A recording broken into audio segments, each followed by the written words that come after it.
Hey guys, welcome back. And this week we're going to look at what I think are the absolute best Disney games on the Super NES. Now if you've watched previous videos, then you probably already know that I was a Disney fiend when I was a kid. I was all about anything and everything Disney related back then, especially when it came to video games. And when the Super NES came out, I was really excited to see if the Disney games were going to be as good as they were on the NES. And for the most part, I think most of them were pretty great. So let's take a look at a few, starting with Capcom's very first Disney game on the Super NES.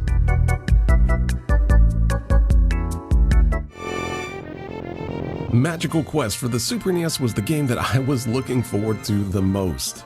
I was a huge fan of Capcom Disney games on the NES, with some of my favorite games on the console being stuff like Chip and Dale's Rescue Rangers and of course DuckTales. Capcom could literally do no wrong in my eyes on that system. So when I finally got my Super NES and was seeing previews of Capcom's first game on the system, I was pretty excited. The previews of it looked so good, and if Capcom's previous pedigree was anything to go by, well, we were in for a treat. And for the most part, yeah, this is a pretty fun Capcom Disney game. First impressions are obviously the graphics. I mean, just look how gorgeous this game is. And you gotta remember that we were going from a game that looked like this to something that looked like this. It was an incredible jump in just about every single way.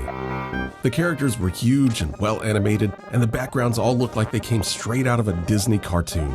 It was really something to behold back then, and honestly, if you ask me, it still looks pretty good these days too. And while I don't think anyone will argue that this isn't a great looking Super NES game, playing the game is generally where people, well, let's just say, have some opinions. Magical Quest is definitely a platform game. I mean, I think you can kind of see that. And from just playing the first stage, you may think you're going to be in for a neat little game where the gimmick is that Mickey can pick up the boxes scattered around each level and just toss them at enemies, which is pretty fun on its own. But once you get past that initial level, well, the game kind of throws a curveball at you, starts giving Mickey magical outfits that he can change into, with each one giving him an entirely different set of abilities to use, like being able to blast enemies with magic while wearing a magic turban, or just straight up turning him to a fireman with the fireman outfit, letting you put out fires with your fire hose. The problem is that these costumes just keep coming at you every level, so you never really get to settle into a comfort zone with any of them. By the time you get the hang of moving blocks around with your fire hose, well, it's time to throw that outfit out the window and instead swing around like a bionic commando with the mountaineering outfit. And each stage, up until the end of the game anyway, really only favors one outfit. It kind of seems like the game's building to you being able to switch back and forth between them all once you collect them. But instead, you only get like one stage to really experiment with them all, and then the game's over. The outfits are definitely fun to use, but you just never get much time with them since the game's so short. Still though, if you've never played Magical Quest, I think you're in for a good time here. Is it a perfect game? I mean, no, it's not even in the top 5 of best Capcom Disney games. But it's still a really good platformer, and it's a lot of fun while it lasts. At the very least, the constant stream of new abilities keeps the game feeling fresh, but just don't expect the game to last for long enough for you to actually really get good at any one of them. In the end though, while this game may not be as magical as Capcom's NES games were, I still think this is one Magical Quest that's well worth taking on the Super NES.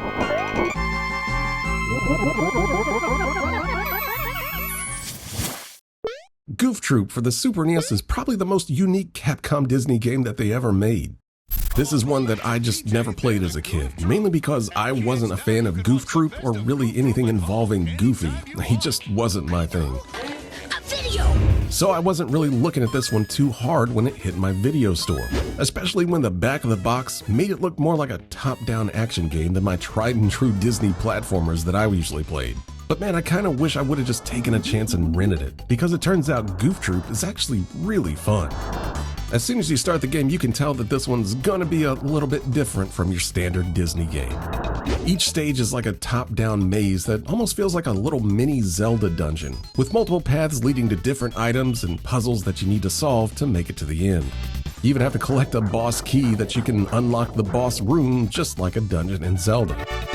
But really, that's mainly where the comparisons to Zelda end, and Goof Troop just kinda starts doing its own thing. Goofy, of course, doesn't have a direct attack, since it would be kinda weird to see Goofy walking around stabbing pirates with a sword, so Capcom's brought back the tried and true box-tossing mechanic from Chip and Dale on the NES. Goofy can pick up anything that isn't too heavy off of the ground and just throw it at enemies, causing them to hilariously blast off the screen just like in Chip and Dale. And yes, it's still just as satisfying here as it was in that game. Beyond laying waste to pirate goons, you'll need to use the various items that are scattered around each stage to make your way through them, like the grapple hook that you'll need to create rope bridges with, or just finding planks to bridge other gaps with. Unfortunately, you can only carry 2 items at a time though, so get used to doing some backtracking through the levels to find more after you use them. And yes, if you're wondering, the backtracking can kinda get tedious at times, but thankfully none of the levels are really that big, so it's not that big of a problem. The levels do get trickier and trickier with its puzzles and item placement though the further you go, with some puzzles being particularly challenging to figure out while stuff's just constantly coming at you. And really, the main challenge and fun in this game is just navigating your way through these levels, putting together the items you need to progress, solving puzzles, and just finding your way to the boss. It was a winning formula in Zelda, and it works pretty well here too, just in a simpler format. Goof Troop is certainly different, and maybe not the breezy platformer that you might think of with a game starring everyone's favorite neurodivergent Disney character, but if you give it a shot, I think you'll actually come around to this one. The puzzle and exploration gameplay are good enough to keep you coming back for more once you get the hang of things. And the levels are designed well enough that you generally always know where to go if you find yourself stuck at a locked door or an obstacle that you can't get past. Oh, and yes, this one is also 2-player co-op, so you and a friend can tackle the challenges together if you want to. And yes, this game is much easier if you got another player with you. A lot of people have recommended Goof Troop to me over the years, and I can see why. No, it's not your standard Capcom Disney game, but it's a really neat game on its own. Even if you're not a fan of Goofy or shows exploits like I was, Goof Troop on the Super NES is shockingly still one of the better adventure games on the system.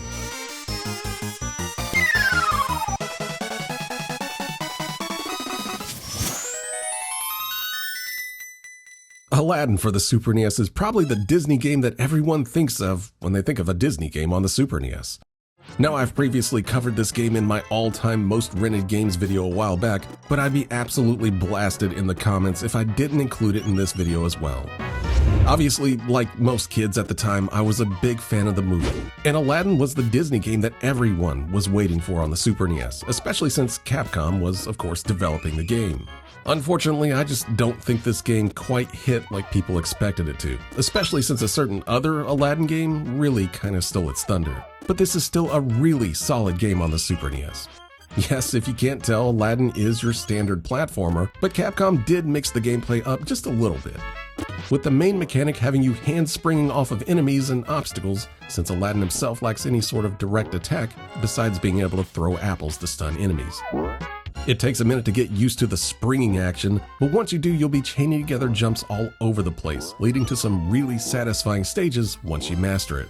And since a lot of these stages are set up specifically for that, then you better get used to flipping around like a crazed monkey, kinda like this guy. Really, about the only downside to Aladdin is just, I don't know, it's not one of Capcom's better looking games. It plays great, but the presentation department's just kind of flat, especially for Capcom. We've already seen just how good Magical Quest looked, and that game came out a full year before Aladdin did. I mean, honestly, this isn't a bad-looking game, but for being such a huge release for Capcom on the Super NES, you'd think they could have maybe done a little bit better than a tiny Aladdin that barely looks like him, and a bunch of stages that look either drab, or worse, just kinda generic. Looks aside though, Aladdin is still a very fun game from just the gameplay department. Mastering the vaulting is a lot of fun, especially when you get it just right. And the game at least takes longer than an hour to beat, so I mean that's a definite improvement over Magical Quest. Now honestly, I don't think I need to tell you to check this one out, since I'm sure if you've played the Super NES, then you've probably played Aladdin. But if you've somehow missed out on it, well, I still think it's worth a look. It may not be on anyone's wish list, but Aladdin for the Super NES is still a decently fun magic carpet ride.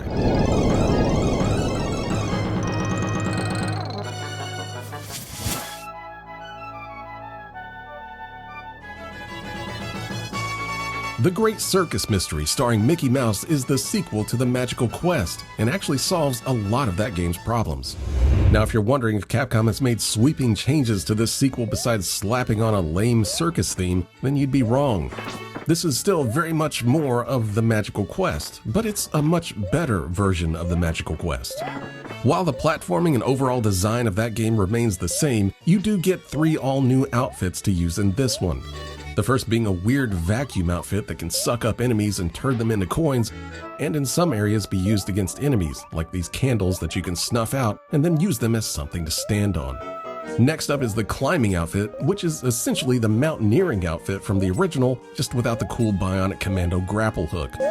You can still swing around on grapple points, but this new costume also lets you climb and stick to walls, which is perfect for exploring. And finally, we have the horsey one, where Mickey bounces around on a toy horse. This is the only costume that actually gives you a projectile attack, but it's unfortunately the most annoying to control thanks to its delayed jumps and tendency not to actually shoot where you want it to. Still, it's pretty good for most bosses if you could just wrangle this wild pony. Now, if you can remember about 10 minutes ago when I was talking about the Magical Quest, my biggest complaint was that it just never really seemed to let you play around with the outfits much. Sure, you could switch between them, but there really wasn't much of a reason since each stage really only had one costume in mind. The Circus Mystery solves that problem by giving you much more of a reason to switch outfits. Of course, the first few levels are letting you get used to new outfits and what they do, but after that, the stages really open up. There are multiple sections where you'll need to change up your costume to progress, or even just to explore if you want to find some of the secrets. Heck, even using standard Mickey is something that you need to use in most of the stages now, since all of the outfits have their own unique use cases. This is exactly what I was wanting in the first game, so at least Capcom was listening or knew that maybe players wanted to, have a reason to play around with these cool outfits. The Circus Mystery is arguably Capcom's best Disney game on the Super NES. Unfortunately, it just didn't really seem to set the world on fire when it came out back in 1994. And I know this is going to shock everyone, but I didn't even rent this one. Yes, for as Disney crazy as I was back then, I just never picked this one up, and I don't really know why. Maybe I just thought I was getting too old to play these Disney games by then or something. It didn't help that the box made this one look extra kiddie, and the whole circus theme is just, oh man, it is not my thing.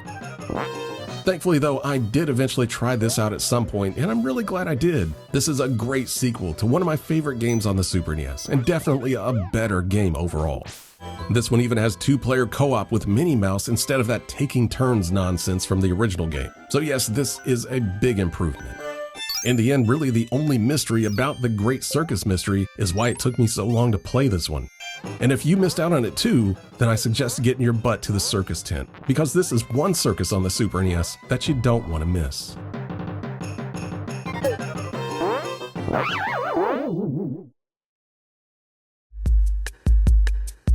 And I think that's gonna do it. I think that these are the best Disney games that you can get on the Super NES if you're a Disney fan. And unsurprisingly, they're all Capcom games. But of course, there's plenty more Disney games from other developers on the Super NES. So let me know if there's one that I didn't mention that you guys like. Or just let me know if I was weird for being the first kid running to grab any new Disney game that came out. Oh, and if you liked the video, be sure to click that like button as hard as humanly possible. And if you really liked it, then do me a favor and give me a sub to the channel so you can watch more of this stuff in the future. But I think that's gonna do it from me this week, guys. I'll be back next week with a bunch more games to talk about. So until then, thanks for watching.